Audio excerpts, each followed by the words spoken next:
Uddhav ठाकरेंचा Abhijit दिपकेंना phone. Sonam Wangchuk यांच्या तब्येतीची केली विचारपूस. वांगचुक यांना उपोषण मागे घेण्याचं आवाहन.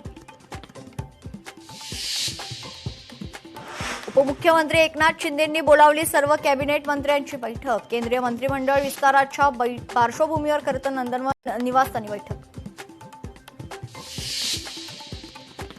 रामरक्षा म्हणणं हे उद्धव ठाकरे यांना उशिरा सुचलेलं शहाणपण. ठाकरेंच्या शिवसेनेच्या राम मंदिर दानचोरी प्रकरणी रामरक्षा पठण आंदोलनावर एकनाथ शिंदेंची टीका. एनडीए जाण्याबाबत शरद पवारांच्या राष्ट्रवादीत अजूनही चाचपणी. जयंत पाटील यांच्या नेतृत्वाखालील महत्त्वपूर्ण बैठक पार. सूत्रांची माहिती. ऑपरेशन टायगर कधीच थांबणार नाही. मुंबईतील नगरसेवक तसंच आजी माजी लोकप्रतिनिधी रांगेत. मंत्री उदय सामंत यांचं मोठं वक्तव्य. 17 तारखेला केंद्रीय मंत्रिमंडळाचा विस्तार. खासदार डॉक्टर श्रीकांत शिंदेंची मंत्रिपदी वर्णी लागणार. श्रीकांत शिंदे आज दिल्लीला जाणार.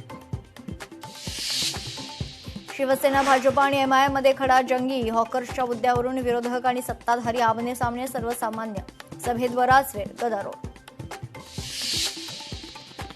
चेंबूर दुर्घटना प्रकरण चौकशी अहवाल मला मान्य नाही. महापौर ऋतू तावडेंचं वक्तव्य. गार्डन अधीक्षक कंत्राटदाराला जबाबदार धरणं गरजेचं असल्याचे दिली प्रतिक्रिया.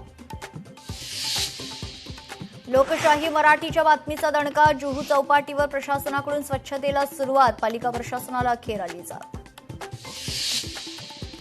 मुंबई झाडं कोसळण्याच्या घटनेवरून गार्डन सुप्रिंटेंडंट जितेंद्र परदेशींचा लोकशाही मराठीनं मुद्दा लावून धरताच मनसेही या मुद्द्यावर आक्रमक. जितेंद्र परदेशींची हकालपट्टी करा अन्यथा सोडणार नाही.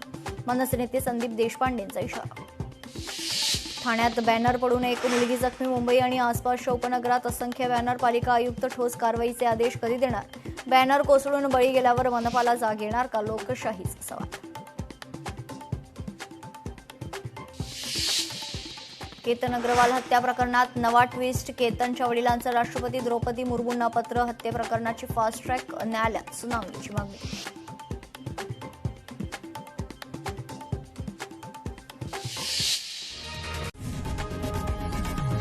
लोकशाही मराठी ऐका, पहा, जागरूक रहा.